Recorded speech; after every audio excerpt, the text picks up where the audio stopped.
to let you all know. I am a transgender woman. I've been out for about 2 years, and honestly, the only thing that's really changed is how frequently platonic male friends will ask me about my penis. And to be clear, these are friends who had not asked in the past. I long assumed they weren't interested, but without fail, after I told them 3 questions, what's your name? What are your pronouns? What are you gonna do with those balls? Like, I don't know, Derek. Are you trying to call dibs? What the fuck?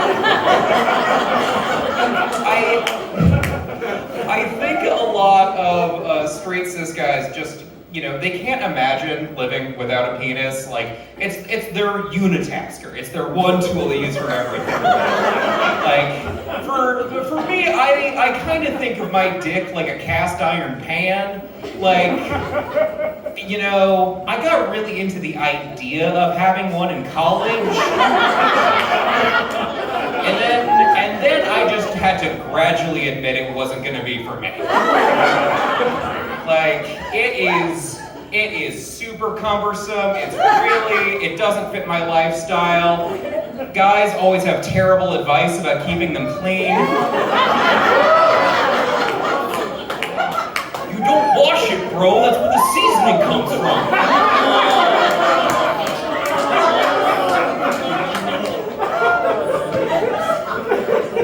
No lie, that joke literally got me booked here tonight.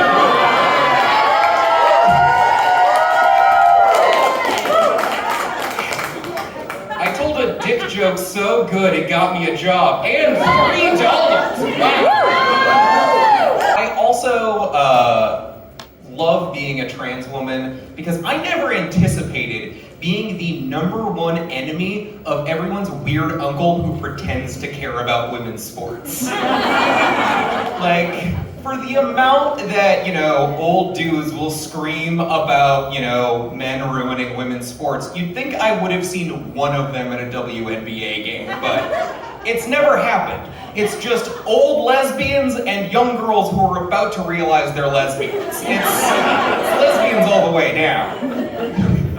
And I really don't understand why so many conservatives think I transitioned to get better at sports. Like, I arguably transitioned to get worse at sports. I have 0 interest in a basketball. But, yeah. And honestly, most trans women I know would agree. You attempt to pass a basketball to a trans woman, she will hit the ground.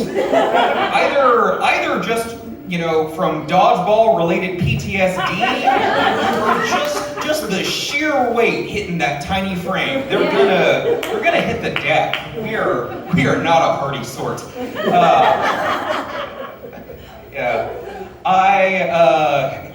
I'm someone who really loves learning new things about the world, and I recently learned a statistic that just kind of turned my entire world upside down.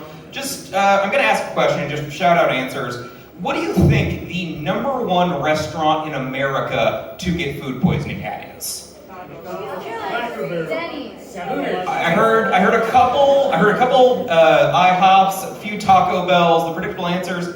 It's Sweet Green, the salad place. Yeah, correct reaction. That is disgusting information to know, and now you will be haunted by it for the rest of your days.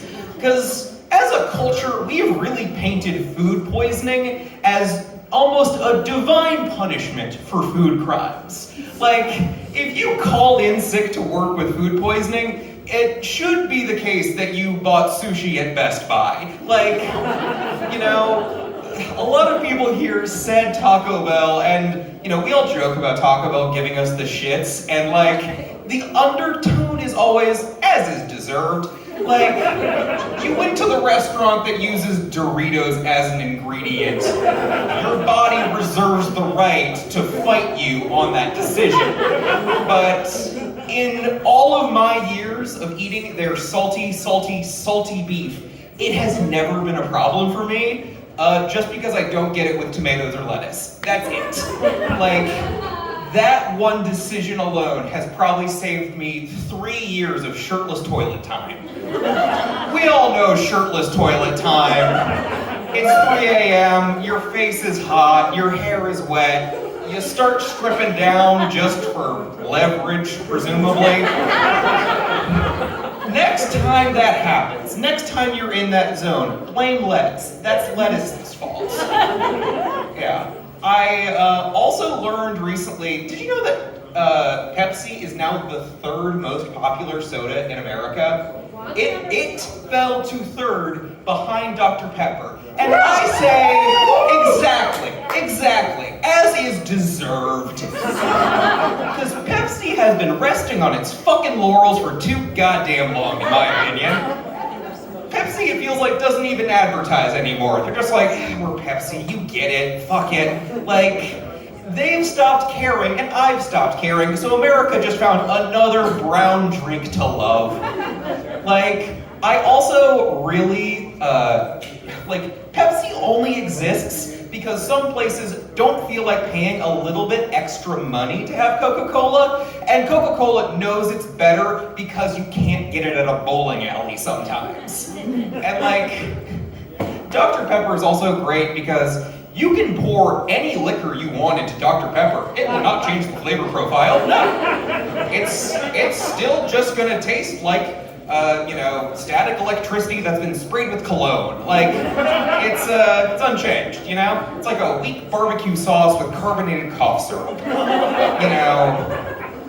But, if you do go online and look up what the real ingredients of Dr. Pepper is, if you ask the doctor herself, that's right, I said herself, Dr. Pepper is a woman. I have shattered your shallow patriotic worldview.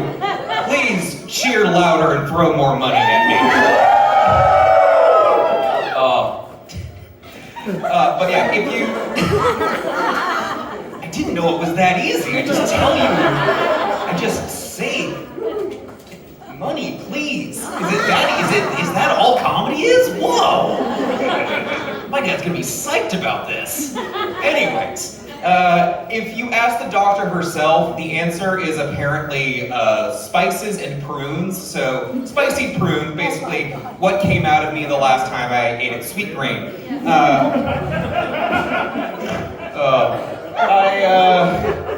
Something else about being a trans woman that I think is very unique is I will get people in my DMs just screaming about when they dig up your skeleton, they're gonna know you were a man. And the real question I have about that is, why do you think I care what the guy robbing my grave thinks about me?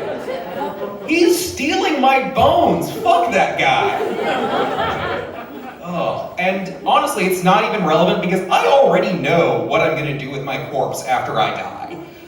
So last year, my hometown held a memorial firework display for a local fire chief who had passed away, and they took his ashes and put them into a firework and